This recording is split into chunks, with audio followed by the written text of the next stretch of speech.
गांव के किनारे पर एक पुराना मकान था जिसे लोग डरावनी हवेली कहते थे। उस हवेली के बारे में कहा जाता था कि रात को वहां रहस्यमय घटनाएं होती हैं।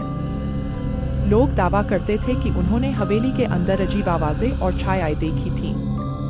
कोई भी उस हवेली के पास जाने की हिम्मत नहीं करता था, खासकर रात के समय। एक दिन एक नवयुवक राजेश गांव में आया।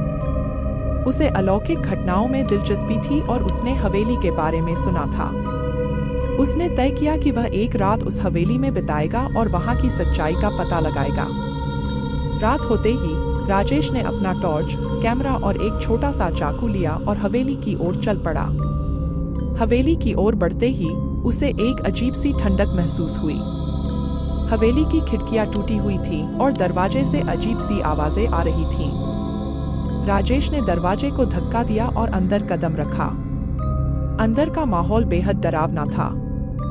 हर तरफ धूल और जाले लगे हुए थे।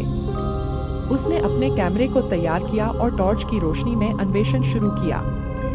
अचानक उसे एक कमरे से हल्की हल्की आवाजें सुनाई देने लगी। उसने हिम्मत जुटाई और उस कमरे की ओर बढ़ा। जैसे ही उसने दरवाजे को खोला, उसे लगा कि कोई उसकी ओर देख रहा है। उसने टॉर्च की रोशनी घुमाई और देखा कि एक पुराना चित्र दीवार पर टंगा हुआ था। चित्र में एक महिला थी जिसकी आंखें अजीब तरह से चमक रही थीं। राजेश ने डरते हुए चित्र की ओर कदम बढ़ाए। तभी अचानक से दरवाजा अपने आप बंद हो गया और कमरे में अंधेरा छा गया। राजेश ने टॉर्च जलाने की कोशिश की, लेकिन टॉर्च बंद हो गई थी। तभी उसे पीछे से किसी के चलने की आवाज सुनाई दी। राजेश ने डरते डरते पीछे मुड़कर देखा तो उसे एक सफेद साया दिखाई दिया। साया धीरे धीरे उसकी ओर बढ़ने लगा।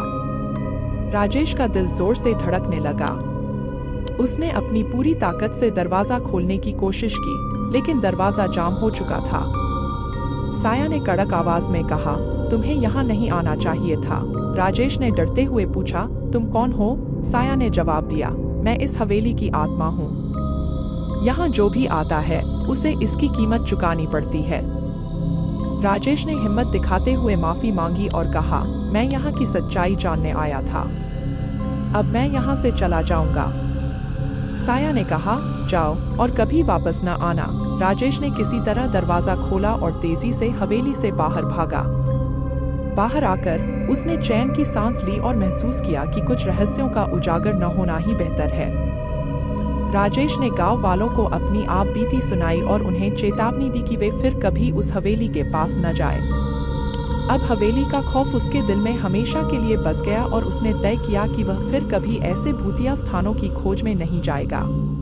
Enjoyed this video? Don't forget to comment, share, and subscribe for more content like this.